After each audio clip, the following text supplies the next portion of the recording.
nossas Bíblias no Evangelho de Lucas, no capítulo 7.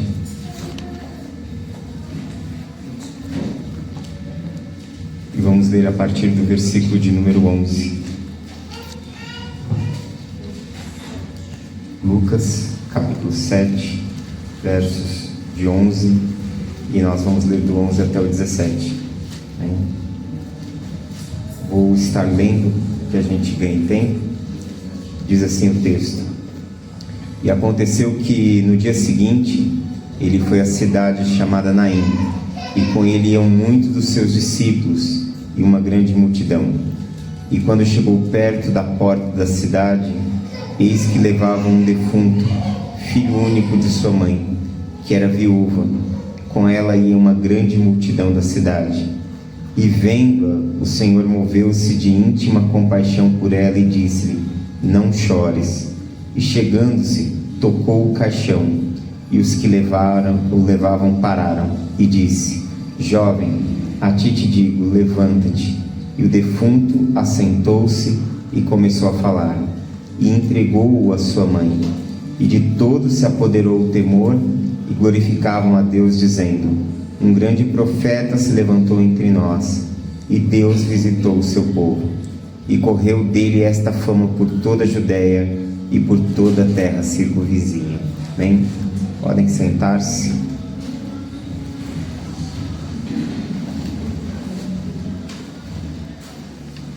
O texto que nós acabamos de ler, Lucas está fazendo uma série de relatos de curas, de milagres de Jesus. E o texto anterior a esse, Jesus havia curado o servo de um centurião numa cidade vizinha, em Cafarnaum. E aí ele está voltando, ele está saindo daquela cidade, ele chega nas proximidades de uma cidade chamada Naim. E quando ele está chegando à porta dessa cidade, ele se depara com um funeral, ele se depara com um velório. Uma mãe que havia perdido seu filho. E o texto faz questão de relatar que ela era uma viúva, ou seja, ela já era alguém que já tinha tido uma perda na sua vida e que agora ela estava sob uma segunda perda, sob um segundo momento de dor. E esse texto mostra para a gente não somente o poder de Jesus para curar, não somente essa dimensão da grandeza de Deus, de restaurar, de realizar milagres, de fazer por nós o que nós não podemos fazer por nós mesmos, mas também mostra um profundo gesto de solidariedade da parte de Jesus. Eu acho que uma das palavras-chave nesse texto está exatamente logo no verso onde diz que Jesus ele ficou movido de uma íntima compaixão, de uma profunda compaixão, que é o verso 13, que diz: E vendo-a, o Senhor moveu-se de íntima compaixão, ou seja, ele se compadeceu da dor daquela mulher, ele se compadeceu da perda, do momento do sofrimento, da angústia em que ela estava vivendo. E é interessante, assim, nos chama muita atenção o fato de que esse é um texto que ele começa falando sobre dor e termina falando sobre alegria. E isso já nos ensina uma verdade, que toda dor é passageira, toda dor ela não permanece para sempre, toda dor ela tem um tempo sobre as nossas vidas. A estação da dor ela vem, mas a estação da dor também vai embora. Os dias nublados, os dias tristes, os dias amargos da nossa vida darão certamente lugar a dias ensolarados, dias de celebração. Nós precisamos apenas continuar confiando em Deus, continuar confiando na bondade daquele que nos chamou à sua presença, daquele que sustenta a nossa vida, daquele que está escrevendo a nossa história. Essa é uma história que nos mostra duas dimensões. A primeira é a dimensão da dor, é a dimensão do luto. E nós podemos ver o luto dessa mulher expresso sobre 3 perspectivas. O que o luto produz? O que a dor produz na vida de uma pessoa? Em primeiro lugar, o luto, quando o luto vem, ele invade os nossos corações. Quando o luto invade, quando a dor invade a vida de uma pessoa, as esperanças se tornam perdidas. Essa mulher, ela não estava apenas enterrando o seu filho, ela estava enterrando os seus sonhos, ela estava enterrando as suas esperanças, ela estava enterrando a sua perspectiva do futuro. Por quê? Visto que ela vivia numa sociedade, num mundo patriarcal, um mundo Oriente Antigo, até hoje, parte do Oriente Antigo. Nós conversávamos hoje pela manhã na nossa EBD, né? Já que a gente está estudando sobre a vida de Abraão, e eu comentava com os irmãos que o Oriente Antigo, partes do mundo ainda continuam muito primitivas, muito patriarcais. Se você for no Afeganistão, se você for no Iraque, no Irã, se você for em algumas regiões ali do Oriente Médio, a forma como as mulheres são tratadas ainda é uma forma deplorável. Elas são tratadas ainda como objetos, elas são tratadas como mercadoria. Ou seja, um mundo governado por homens, um mundo governado por uma cultura patriarcal. E nos dias de Jesus, a sociedade era assim. Então uma mulher, ela dependia do seu marido ou dos seus filhos. E no caso dessa mulher, ela já havia perdido o seu marido. Então a única fonte de sustento, a única fonte de esperança, a única fonte de continuidade para a sua história e para a sua sobrevivência estava na vida do seu filho. Porém ele também é tirado dela. Então o que ela percebe acerca de si mesma? Que ela não tem mais esperanças, que ela não consegue mais ter um futuro, que provavelmente a vida dela se tornaria talvez uma vida de mendicância, uma vida de profundo sofrimento, uma vida de profunda humilhação. E é isso que também acontece com a gente quando nós estamos passando pelo estágio da dor, quando nós estamos passando por perdas em nossas vidas, quando nós estamos passando por lutas em nossas vidas.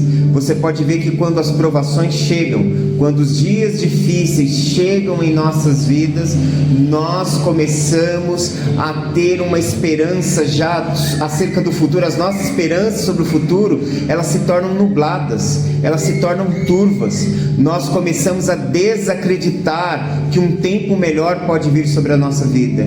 Nós começamos a desacreditar que a história pode ser diferente. A dor, ela tem a capacidade de nos cegar. A dor, ela tem a capacidade de nos paralisar. Todas as vezes que estamos invadidos pela dor, nós paramos. Nós não somente desaceleramos, mas nós estacionamos na vida. Quando a dor vem, ela rouba de nós o nosso olhar da esperança. E se há algo que nós não podemos perder na nossa vida, é a esperança. O apóstolo Paulo, em 1 Coríntios capítulo 13, ele fala: e 3 coisas permanecem: a fé, a esperança e o amor.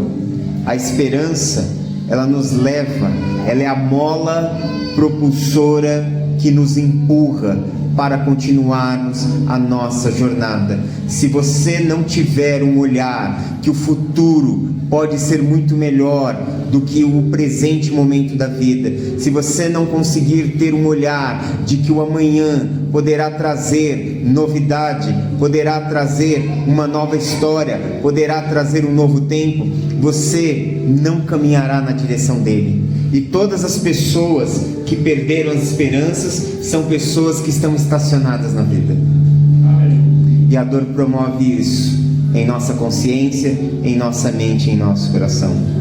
Segundo lugar, quando a dor nos invade, quando o luto nos invade, nós ficamos mergulhados na dor, nós ficamos agarrados à dor, porque parece que a estação da dor não termina, parece que a estação da dor ela não chega ao fim. Quando você lê a história no livro de Jó, Muitos comentaristas dizem que o sofrimento de Jó durou cerca de 9 meses. Mas quando você lê o texto, parece que ele está sofrendo por anos, parece que ele está sofrendo uma eternidade, parece que aquela situação nunca acaba, parece que aquela situação nunca tem fim. Por quê? Porque quando nós estamos sofrendo, a dor, ela se aloja na nossa vida, ela faz morada em nós, e nós acabamos fazendo dela o centro da nossa vida. E quando nós nos agarramos à dor, nós vamos tirando os nossos olhos daquele que é a nossa esperança e a nossa cura, que é o Senhor. Nós precisamos tomar muito cuidado nas nossas vidas para não fazer da nossa dor um ídolo, para não fazer do nosso sofrimento um ícone, para não fazer do nosso sofrimento algo em que nós vamos nos agarrar e porque a vida está difícil, a gente faz da nossa dor a nossa âncora. Por quê? Porque quando nós fazemos isso, nós começamos a jogar a toalha.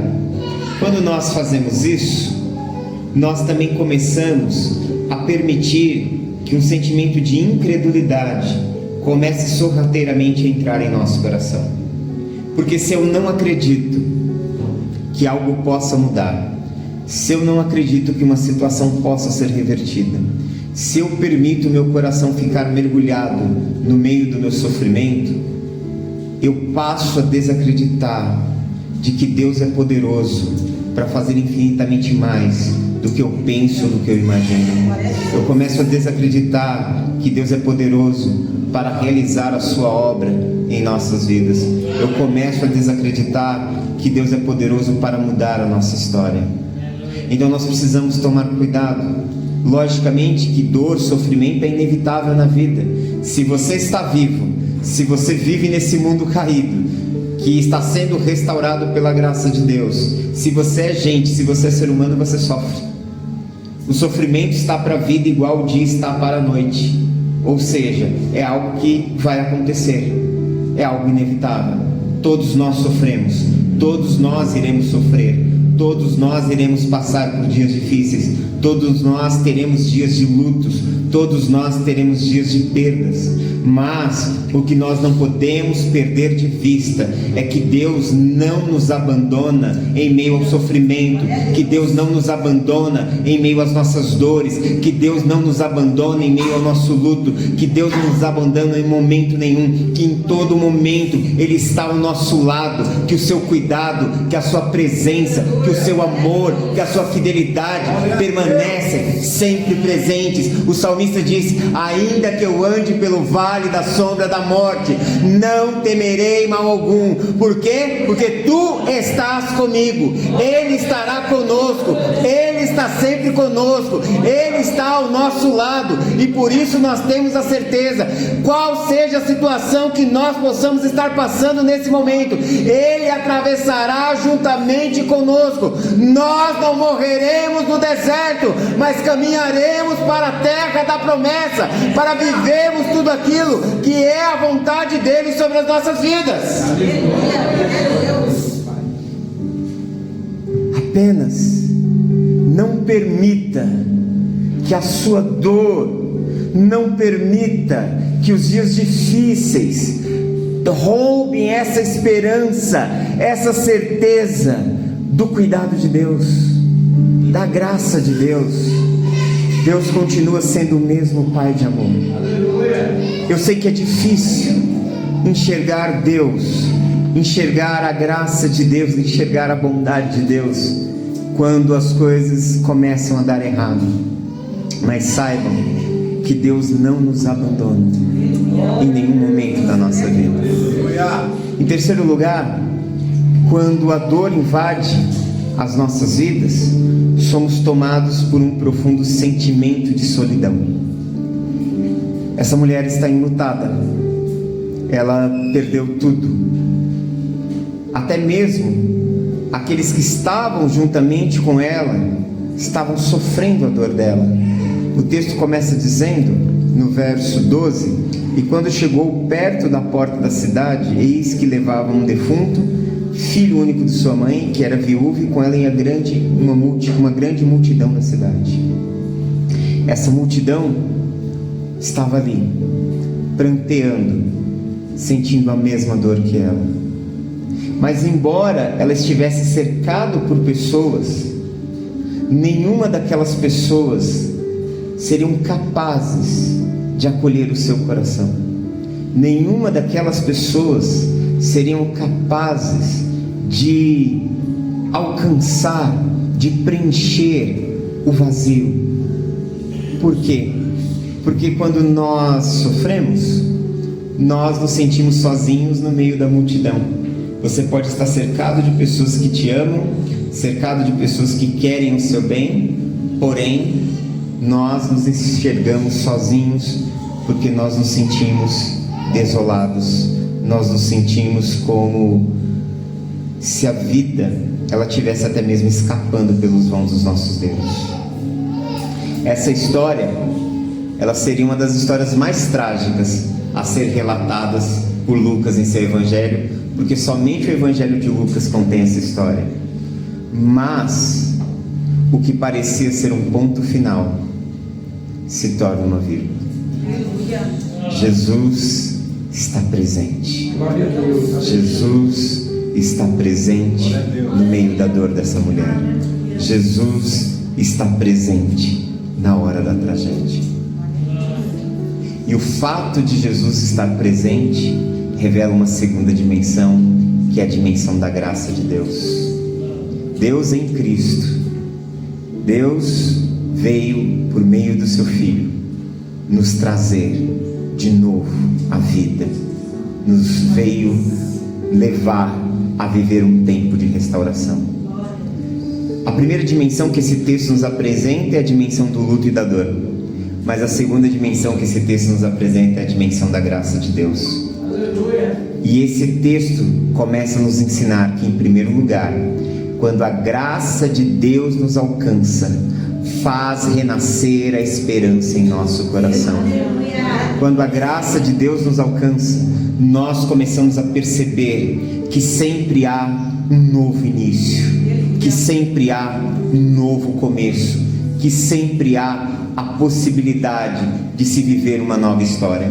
Eu lembro que uma determinada época eu fui numa exposição, faz muito tempo, fui numa exposição, acho que foi no MASP, ou foi no SESC, há muitos anos atrás mesmo, e era uma exposição sobre a guerra do Vietnã, sobre as cidades de Hiroshima e Nagasaki. Um repórter havia feito várias fotografias de como tinham ficado as cidades depois da destruição da bomba atômica. E eram fotos muito dolorosas, fotos muito tristes, e elas estavam numa sessão de exposição. E ele deixou uma última para o final. E aí eu estava ainda na época da escola, a gente vendo, fazendo uma pesquisa, anotações, e algo me chamou a atenção.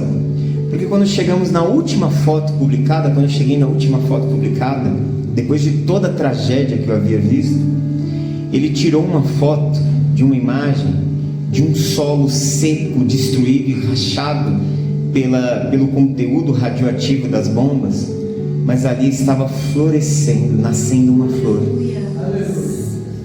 E até hoje, eu lembro das imagens com pouca nitidez, mas aquela imagem ficou. Ela ficou na minha mente até o dia de hoje. Ela me mostrou e ela me lembrou algo que eu vim aprender quando eu tive um encontro com Cristo, que a graça de Deus faz renascer a esperança em nosso coração. Nada, absolutamente nada neste mundo de Deus está totalmente perdido, porque Deus não perdeu o controle da história. Deus continua soberano, Deus continua reinando sobre todas as coisas, Deus continua no controle de todas as coisas. O Salmo 46 começa dizendo: Deus é o nosso refúgio, a nossa fortaleza, o nosso socorro, o bem presente na hora da angústia, pelo que nós não temeremos, ainda que a terra se transtorne, ainda que a terra treme e os montes estremeçam, ainda que os montes sejam lançados no meio dos mares. Olha o cenário que o salmista nos apresenta, um cenário de terror, um cenário assustador, um cenário onde o caos invade a vida, onde parece que tudo está fora do lugar. Mas aí no verso 4 ele começa a dizer: há um rio cujas correntes alegram a cidade de nosso Deus, o santuário das moradas do Altíssimo. Deus está no meio dela e jamais será abalada. O mundo pode estar se desfazendo, mas o Senhor continua reinando, Ele continua no seu trono, Ele continua governando a história. Você pode perder o controle, mas Deus continua no controle de todas as coisas. E é nisso que nós precisamos nos agarrar, é nessa certeza que Ele continua no controle de todas as coisas.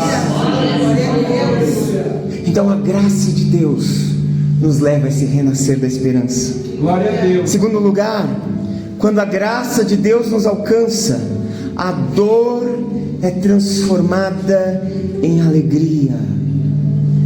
O texto diz que após Jesus tocar no caixão, tocar naquele menino morto e o restaurar a vida, o verso 16 diz assim: e de todos se apoderou o temor, porém eles glorificavam a Deus, dizendo: um grande profeta se levantou entre nós, e Deus visitou o seu povo. A dor é transformada em alegria. A mulher que estava invadida pela dor, invadida por aquele sentimento que estava arrasando o seu coração, a sua vida, ela passa agora a ter alegria. Por quê? Porque a graça de Deus, ela nos restaura. A graça de Deus, ela nos restitui. A graça de Deus nos leva a experimentar uma nova realidade, um novo caminho, uma nova história. Permita que essa graça alcance você nessa noite. Permita que Deus possa tocar na sua vida nessa noite, onde ninguém pode tocar. Porque às vezes nós lutamos, nós procuramos tantas respostas em tantas coisas, nós procuramos tantas soluções nesse mundo, mas nós esquecemos que nada pode verdadeiramente satisfazer a nossa alma e restaurar o nosso coração, a não ser a presença, o amor e o toque do nosso Deus. Terceiro lugar, quando a graça de Deus nos alcança, nós percebemos que nós não estamos sozinhos, pois Deus está sempre ao nosso lado. No momento em que aquela mulher se via sozinha, ela não imaginava que Jesus estava ali. Ela não imaginava que Jesus estava vindo ao seu encontro, que Jesus estava indo socorrê-la, vindo ao encontro das suas dores. Jesus nos convida a lançar as nossas cargas sobre Ele nessa noite. Jesus nos convida a lançar sobre Ele os nossos fardos. Ele diz em sua palavra, Mateus 11:28, Ele diz assim: venham a mim, todos vocês que estão cansados, sobrecarregados e aflitos, eu os aliviarei. Jesus traz o alívio para as cargas das nossas vidas. Eu não sei quais são as cargas, quais são os fardos que você tem carregado, quais são os fardos que você está vivendo, quais são as dores, quais são as situações em que você tem experimentado na sua vida, que talvez tenha tirado a sua paz, ou que tem marcado negativamente a sua vida. Mas eu sei de uma verdade, que Deus te convida a viver um tempo de restauração, que Deus nos chama a um tempo de cura, a um tempo de restauração. Ele morreu na cruz, Jesus morreu e ressuscitou para nos restaurar. Jesus morreu e ressuscitou para que nós pudéssemos experimentar um renascimento das esperanças. Jesus morreu e ressuscitou para que nós pudéssemos experimentar uma nova vida, um novo tempo. Ele levou sobre si as nossas dores, Ele foi transpassado pelas nossas transgressões, moído pelas nossas iniquidades, como diz o profeta Isaías. O castigo que hoje nos traz a paz estava sobre Ele, e a sua palavra diz que pelas pisaduras de Jesus somos sarados.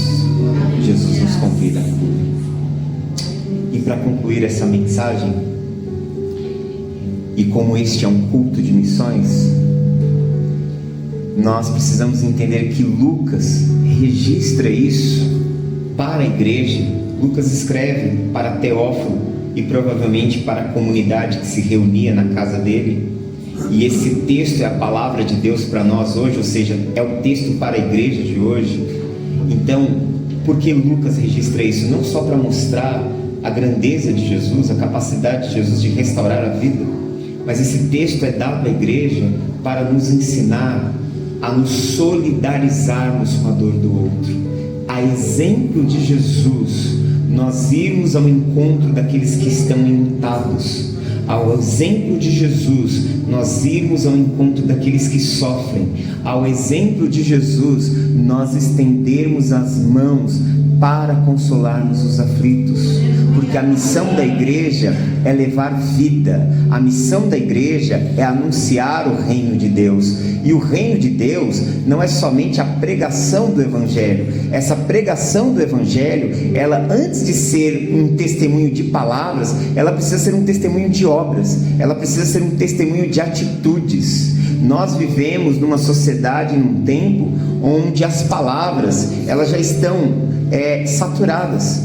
Onde as pessoas, onde o mundo lá fora, estão cansadas de ouvir palavras. Elas esperam ver ações, esperam ver atitudes, e serão exatamente as nossas atitudes. Você e eu, nós seremos conhecidos e reconhecidos como filhos de Deus. Nós seremos conhecidos e reconhecidos como agentes transformadores de Deus nesse mundo pelas nossas atitudes, pelo que nós fazemos, pela atitude de estender a mão ao que sofre, pela atitude de acolher aquele que necessita. Mas eu não posso fazer muita coisa. Não há quem não possa fazer o mínimo por alguém. Se você não puder despender de recursos físicos ou humanos, no mínimo, que não é mínimo, você pode carregar alguém em oração, você pode carregar alguém em intercessão. E Deus é poderoso para responder às nossas orações. Deus é poderoso para visitar aquela pessoa e trazer salvação na vida dela, trazer restauração sobre a vida dela. Ou seja, nós sempre podemos fazer alguma coisa no reino de Deus. Nós não somos inúteis. Nós éramos inúteis e nos tornamos úteis através da graça de Deus. Deus nos trouxe a sua presença para que possamos refletir os atos de Jesus. Quem é a igreja? A igreja é a comunidade dos alunos de Jesus. Como é que Jesus chama os seus mentorados? Ele chama eles de discípulos. Em todo momento que você lê os evangelhos, qual é a palavra que Jesus caracteriza? Qual é a palavra que o texto caracteriza os seus seguidores mais próximos? Discípulos. Discípulos. E o que é um discípulo? O discípulo é alguém que senta aos pés do seu mestre, ouve os ensinamentos do seu mestre, guarda os ensinamentos do seu mestre e coloca em prática os ensinamentos do seu mestre. A igreja não é uma comunidade de discípulos, ou seja, é uma comunidade dos alunos de Jesus que aprendem de Jesus para fazer o que Jesus manda, para fazer o que Jesus ensina.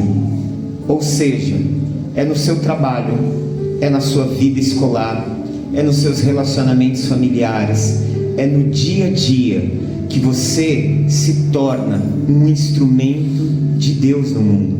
É no dia a dia, porque o que é a igreja? Aqui nós nos reunimos para adorarmos a Deus, aqui nós nos reunimos para ouvir a palavra de Deus e sermos instruídos por Deus.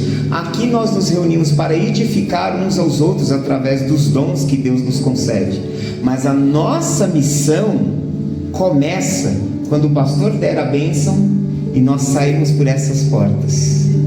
Ali começa o nosso envio, ali começa a nossa missão, ali começa o nosso trabalho e nosso serviço a Deus. E o nosso serviço a Deus, ele precisa ser caracterizado por atitudes de compaixão, de misericórdia, de bondade, de acolhimento, de perdão em relação à vida das outras pessoas.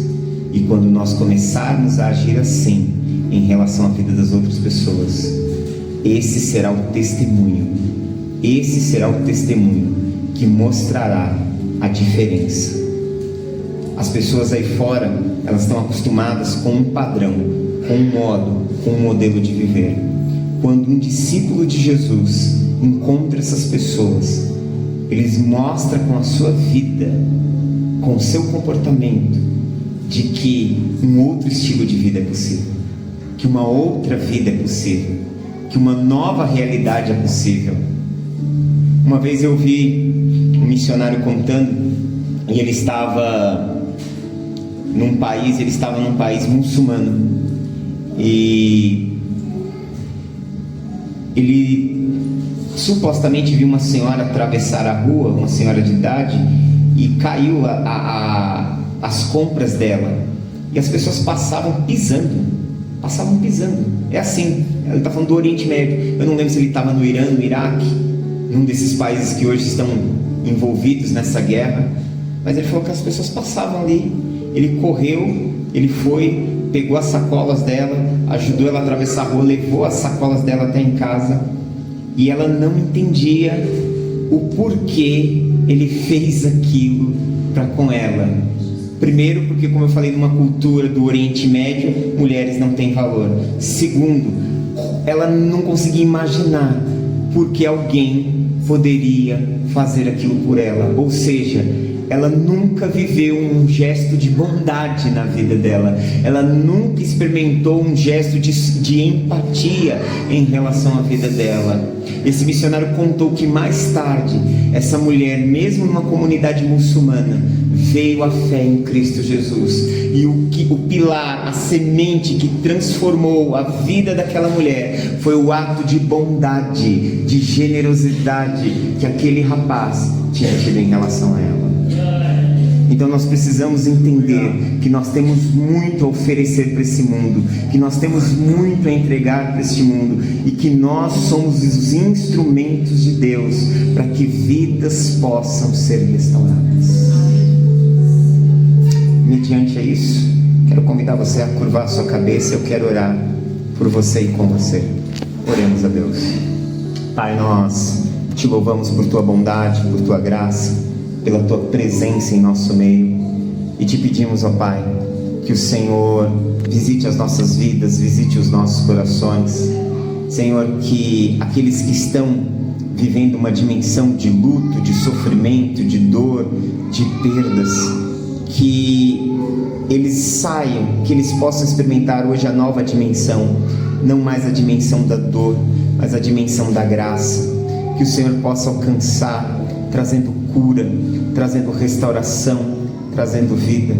Que o Senhor possa, Senhor, levar os teus filhos a experimentarem um novo tempo, mas que em meio ao momento que estejam vivendo, que eles possam se sentir acolhidos, amados por Ti. E como igreja, Senhor, nos levanta, nos capacita para cumprirmos o Teu chamado, para realizarmos a nossa missão, que é sermos luz e sal. Capacita-nos para que vidas possam ser alcançadas pelos nossos gestos de bondade. Capacita-nos, que o Teu Espírito Santo nos unja, que o Teu Espírito nos capacite, nos habilite, para que possamos ser as Tuas testemunhas e para que vidas possam ser transformadas. Toma a vida desta igreja, toma o ministério pastoral, os obreiros, Senhor, desta igreja, e que essa possa ser uma igreja que possa produzir, possa ser a diferença nesse bairro, que possa ser um local de salvação, de vidas que possam ser transformadas, que o Senhor possa trazer um crescimento a este lugar, que os Teus filhos possam experimentar, Senhor, um tempo novo, um tempo, Senhor, de salvação, um tempo, Senhor, onde o Teu nome possa ser glorificado sobre todas as coisas. Nós oramos a Ti, Pai, em nome de Jesus. Amém.